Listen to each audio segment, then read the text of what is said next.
Welcome to Takeover. From the crib. That's all you had? I That's can't hold all it you like you, had. bro. I I can't hold finally it give like you you. the alley-oop, Josh. This is exactly what I get. I think I wanted It's more of from a. the crib. I ain't even hold it that much, but I'm just saying, Josh, you supposed to. That was I your wanted time. a quick hitter. I wanted a quick hitter. I don't want to. I That, don't want to hold it too long. that, that was your time. All right, bro. Well, go ahead. Tell them who you are, guys. Well, you already told them who they are, but just in case they weren't listening or they went to go do something, my name is Josh. My name is Deandra. It's your boy Cam, and this is Takeover. Yo, hey champ. Yo, we play it all in night. Yeah, need it all in advance. The opposition know we're ready for it. Like a supper we eating, it won't be the last. Grind out the muscle, pull up. Parker right on the grass. We coming in, take over everything, run it up. Not that holding me back. 3 in the wood. Rush. So a lot of player debates or player arguments have come from who has more rings or who's done this. Like this year, if Steph Curry wins his ring, he'll have as many rings as LeBron James. Does that make him better? And some people say yes, some people say no. The argument between rings gets really interesting. So would you guys, or what would you guys say? Do rings determine how good a player is, or does it elevate their resume more than others? It's a very complex question, but it's relatively simple when you break it down to. I think the moment that you say that one thing should be the defining aspect of someone's resume, I think that that's kind of oversimplifying it.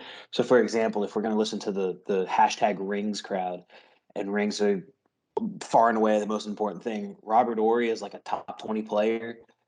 James Jones is top 25.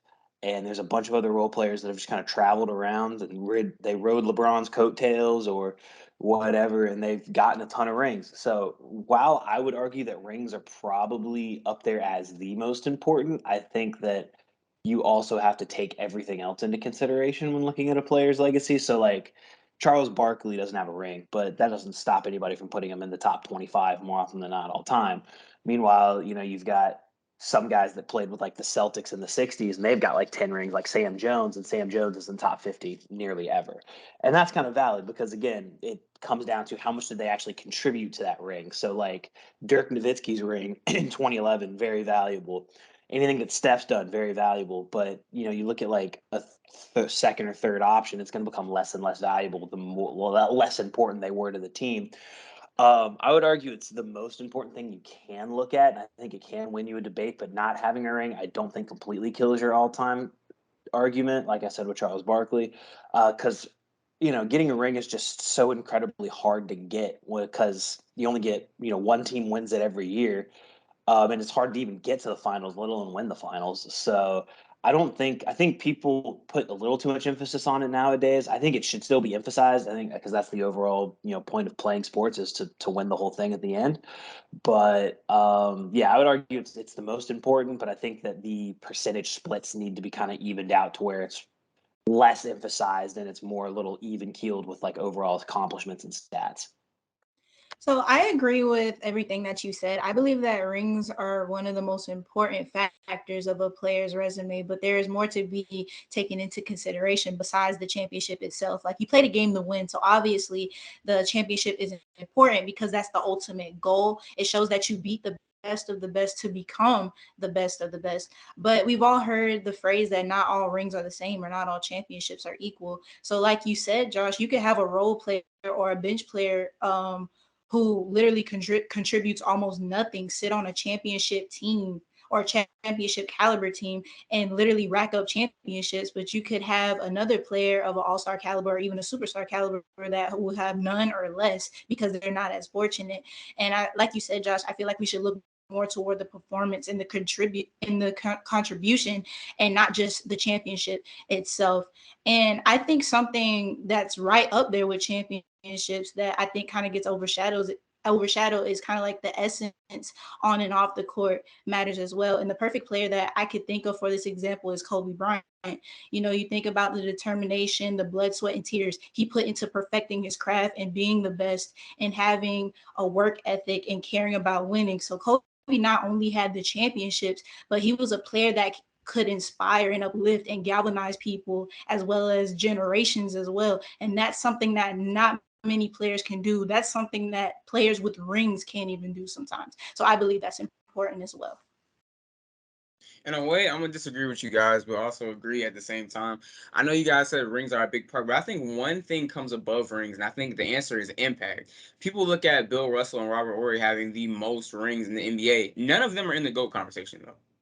And Jordan, LeBron, Magic Johnson all substantially have less rings than them, but their impact speaks to how good of a player and how good of a resume there is. And not to take away anything from Bill Russell, but I would say Michael Jordan was more impactful to the game of basketball than he was. I would say that Steph Curry was more impactful in the game than Bill Russell because he reinvented what shooting a three means. I think your impact on the court and how you change the game ultimately determines your legacy. You even look at a sport like football. Everyone talks about Tom Brady's rings and all things like that, but Lawrence Taylor is arguably one of the greatest NFL players of all time. He's the greatest defensive player of all time, and I would take any other player. I would take Lawrence Taylor over any other player with more than 2 rings, and he only has 2, and he's undoubtedly the best defensive player of all time. I think we have to factor in what you did and what you can do too. Lawrence Taylor was playing games with torn ligaments in his shoulders, still sacking quarterbacks through injuries, through anything. How does your impact create what you did later on? And I think rings are it's kind of a tricky thing because there's so hard, so many things have to be right for you to win a ring. You have to avoid injuries. One tip ball could change the game. Honestly, if Aaron Donald didn't sack Joe Burrow, he probably throws a touchdown to Jamar Chase, and that changes that entire ring right there. So many things have to go right. So many things have to be put in place for rings to really impact a resume. But I think what really happens is you have to have the overall impact to the sport or to the game to really get there. And some athletes have both. Like Tom Brady has had a huge impact on football, and he has the rings. Serena Williams has won multiple chips and is as good as she can be. But at the same time, you gotta look at what these guys have done for the sports and their overall impact and how they've impacted things as well. Because I mean, if you can, I think you can apply it in life. If you can have all the money in the world, all the compliments in the world, and you impact nobody, your life was meaningless. So you could have all the rings in the world. You can be the bench rider, but if you didn't do anything to impact the game, or no one remembers what you did, who really cares? So I definitely go with the impact over everything else. I'm glad you brought up football because that's a whole nother conversation. I think in football and baseball, our conversations about like greatness and whatnot, I think rings kind of become a little bit less important because it's a lot more of a team sport. So like Mike Trout has been the best baseball player for the last like decade. He's played in one postseason series, not because he's not like he's fantastic. It's the other 24 guys on the squad aren't doing what they need to do. So when I talk about rings being important, I tend to think of it in basketball specifically. It's more important because like a superstar like LeBron has a lot more control over what happens in a series as opposed to football. Because take for example the Bills Chiefs game. Josh Allen is easily a top 5 quarterback in the league.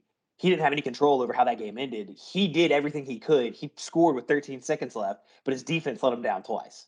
So, him not winning a ring because of that, it won't discount his legacy, I don't think. Context always matters. That's for sure. We got to make sure that we keep that there. But in a team sport like football and baseball, I think rings become a little bit less important. I'm with you there. But basketball, I think rings are still very, very important. So if they are so important, like why don't you think more people talk about the Bill Russell and the Jordan conversation then? Like what do you think separates those two from everyone Because else? Bill Russell played in the league with 8 teams. But that's what I'm saying. Don't you think that factors in as well if rings are going to be one of the most important things in basketball? Like you would think those guys will arguably be top 3 at least. Well, so JJ Redick said he was playing against, plumbers and firemen. Plumbers. So respectfully, like the athleticism level wasn't the same. They played the game a lot differently. And like I said, there were only 8 teams. So they were basically starting off like immediately in either the semifinals or the conference finals. And then you win like a series or 2 and you've got the championship. Now it's a lot harder because you got to outlast an 82 game season against 30 teams, play through like 4 playoff series, it takes a lot more now to win it than it used to. I think it also depends on who you're talking to as well. Like, depending on who you're talking to, what age they are, what era they're from, who their favorite player is, if their player tends to have more rings than the average player, then of course they're probably going to use that to their advantage because it helps the argument to say that, oh, well, they got more rings. It's like, what can you say to that? Relying on fans to be consistent, and fans are almost never They all hate Patrick Beverley until Patrick Beverley's on their team. That's how it goes. Anyway, well, we have a second topic, so we're going to go ahead and I guess rotate onto that. We're going to focus specifically on basketball now. The Warriors, as of the time of this recording, the Warriors are up 3-2. And Jayson Tatum has had an interesting series. Cam, you called him a superstar a couple weeks ago on this show. He was one of your 8 NBA superstars currently in the league. Does that still ring true for you? And Deandra and me will answer, is Jayson Tatum a superstar in the league right now? Yes, yes, he still is a superstar. Everyone loves to be a prisoner of the moment. He's having rough fourth quarters, and everyone thinks he's struggling. He's off this. Jayson Tatum has averaged 26, 7, and 6 this entire playoffs. 27, 7, and 6. Jayson Tatum has been able to bounce back from every bad game he's played in the entire playoffs. Every subpar game, he's come back and done something great. People forget, like, he's not playing bad throughout the entire games. He's just struggling in the fourth quarter. I remember another great player who went to the finals maybe his second time and started struggling in the fourth quarter. His name was LeBron James. You know what I'm saying? Does that ring a bell for anybody? Because you don't have to be so great when this is his first time in the finals going against a veteran team. And like you said, Josh, Golden State was the veteran team. You picked Golden State because they're the veteran team. They've been here before. This is Jayson Tatum's first time here, and he's not playing horrible, but he has to figure out what he's going to do in that fourth quarter. He's going to have to figure out to adjust. But yes, he's still a superstar because Jayson Tatum can dictate the flow of a game, and Jayson Tatum can easily take over a game like I've seen him do in the first halves and even some of the third quarters of these finals games. So does he need to be a bit more consistent? Of course he does. You don't need to be having bounce back games. You need to be able to bring it every single time. But I don't think it takes away from what he's done up until this point and how he got here. And I expect him to bounce back like he always does. And I think Boston's going to win game 6. All right, so do I believe that Jayson Tatum can play better and be more consistent? Yes, but just because Jayson Tatum is somewhat inconsistent, it does not mean that he isn't contributing at all, like you said. Even while being inconsistent, he still leads his team in almost every category, whether it be points, rebounds, assists, made threes, or free throws. And people act as if superstars cannot have a bad game or superstars can't be inconsistent. Jayson Tatum has won against the Bucks, the Heat, and the Warriors as of right now. These are all teams with top 10 defenses in the league, where the Warriors were a top 10 defense in the regular season. Playing at a superstar level is difficult, period. But being able to be consistent against these type teams in a 7-game series is difficult as well. And if we look at other players in the superstar conversation, there are other players that haven't accomplished what Jayson Tatum has accomplished, and that's leading his team to the NBA Finals. Luka hasn't done it. Joel Embiid hasn't done it. Nikola Jokic hasn't done it either. Everyone's favorite MVP. So are we going to negate their superstardom because they haven't done what Jayson Tatum has done? Not to mention, KD just got swept in the first round. Are we going to question his superstar? Are we going to question his superstardom too? And I'm not going to rely on recent events to sway my opinion or negate what Jayson Tatum has already done. Like you said, he's played amazing defense, and like I just said, swept KD and Kyrie, scored 47 points in an away game, a winner go home game in Milwaukee. We've seen him win the Eastern Conference Finals MVP and constantly lead his team every year to the playoffs since his rookie season.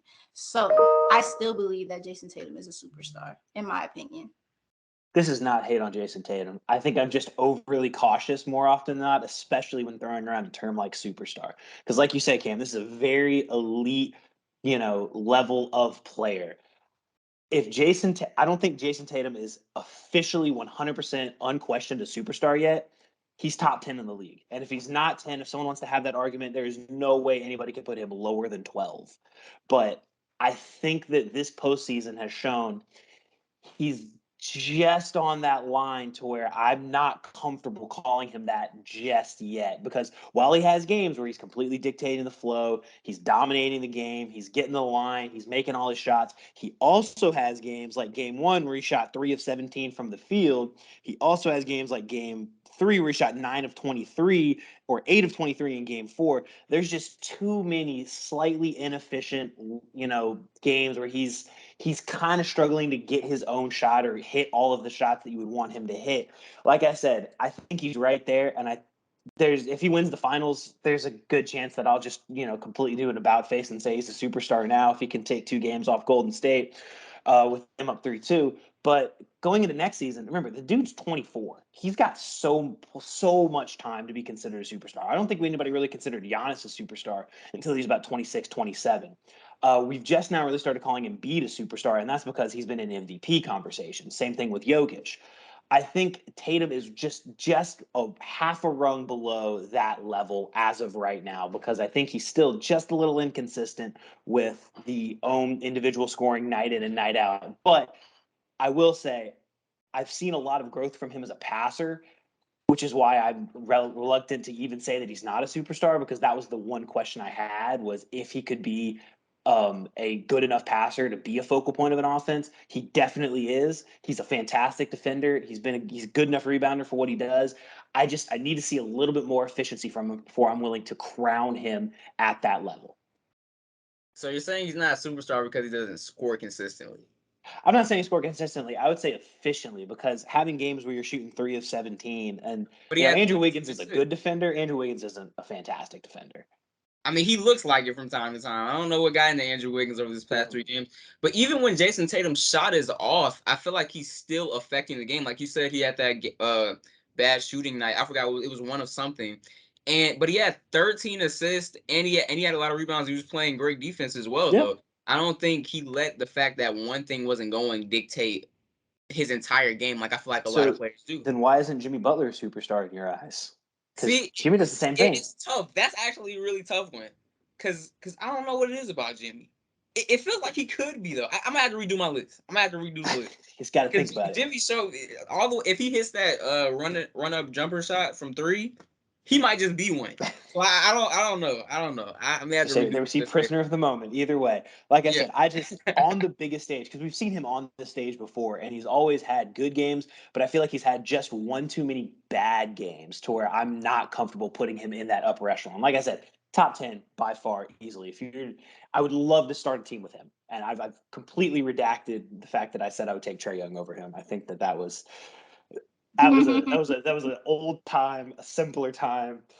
Had a lot less faith. I have a lot more faith now. Top 10 easily, unquestioned. He's going to be there for a very long time. And next year, there's a very good chance I think he ascends. But as of right now, on this stage, after what I've seen, just not there just yet. I can see what you're talking about as well. Because I mean, if the Boston Celtics do win this finals, I think Jaylen Brown would probably be the MVP. Exactly. So there you go. And there's part of the reason they've won a lot of these games, especially against Golden State, is more of like Al Horford had a heater in game 1. Jaylen Brown's been consistently doing everything. Like I said, jury's out. I'm not saying no. I'm just not saying yes. Well, that's gonna wrap up our episode today, guys. Do you guys have anything to say? I want you to scroll down real fast while you're still listening. If you stayed this long, thank you. And hit that massive red button. It's very satisfying because it changes color. And it also helps us out because then you're subscribed and you'll be able to see all of our videos. You should do that because we're the best thing on YouTube. Soon, I feel like we got to do an IRL or something, guys. Something. We got to give the fans something to look forward to. So definitely, if you guys are tuned in, look out for that as well. Takeover out. We'll see you guys next time. Hey, champ. Yeah, we play it all in night. Yeah, need it all in advance. The opposition know we're ready for it. Like a supper we eating, it won't be the last. Grind out the muscle, pull up. Parker right on the grass. We coming in, take over everything, run it up. Nothing holding me back. 3 in the wood, rushing. I don't like Dutch, don't even matter, you know I'm a face. And when I roll a paper, I like to go double. Run up a check, flip a W, make it an M. I need